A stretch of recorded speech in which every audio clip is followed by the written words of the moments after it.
The people you are about to meet believe that they've captured real ghosts on tape.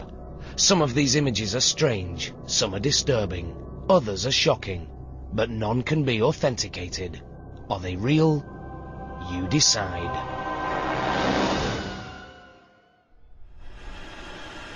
Ako po si Princess Kalaparan, 23 years old. Isa po akong factory worker ng Delata sa Bulacan. Bali, nagsimula siya dun sa dati kong inuupahan na yun, malapit sa work sa Bulacan. Yung first night ko, sa inuupahan kong yun, galing ako ng trabaho, pagod, stress, bukas ko ng pintuan. Nakita ko na nagkalat na yung mga gamit dun. Pati mga grocery. So, akala ko, simpleng habakaan na lang ng daga.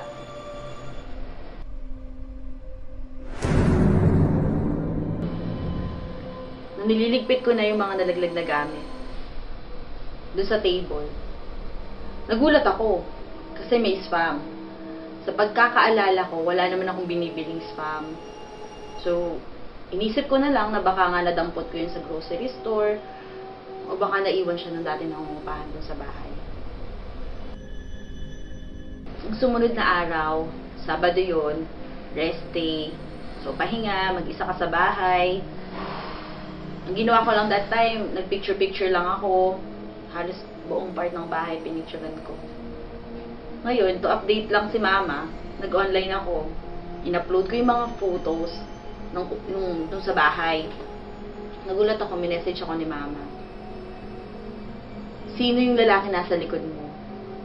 Sa pagkakaalam ko that time, ako lang talaga mag-isa. So, nireview ko lahat ng pictures na in-upload ko. Pag-check ko nga naman, nakita ko yung lalaki, halos kinilabutan talaga.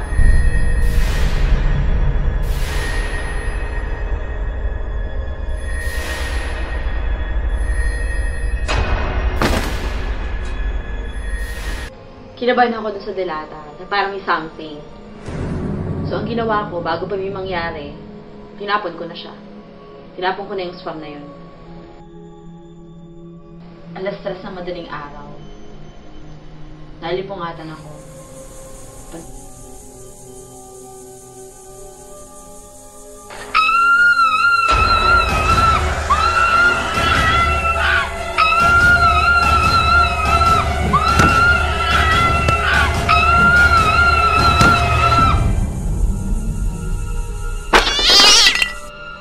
Pagising ko nung sunod na araw, dumiretso agad ako sa CR.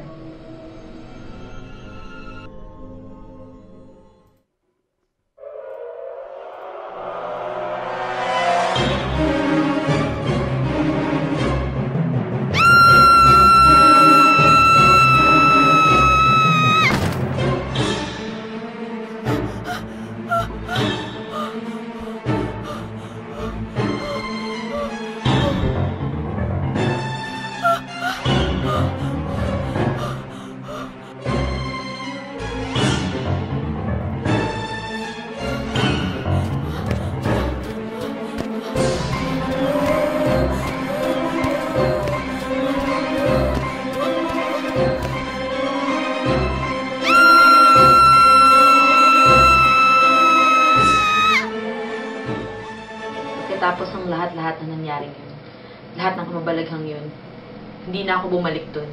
At hindi na ako babalik sa lugar na yun.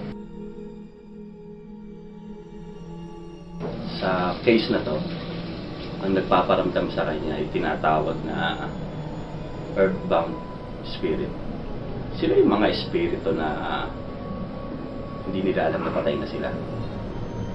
O may mga bagay silang hindi nagawa bago sila mamatay. Pagpasok ko pa lang sa pintuan, nakita ko na agad ang spam. Habang lumalapit ako, bumibigat ang enerhiya. Paghawak ko sa spam, biglang may flashback.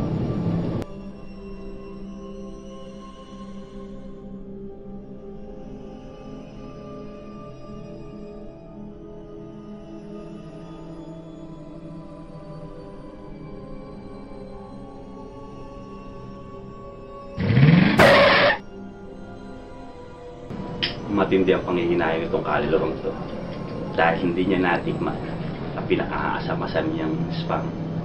Kaya ngayon, mahanap siya ng taong masasaniban upang makain itong spam. So, para mapatunayan, nag-set up kami mga devices, camera, at mga voice recorder sa loob ng apartment.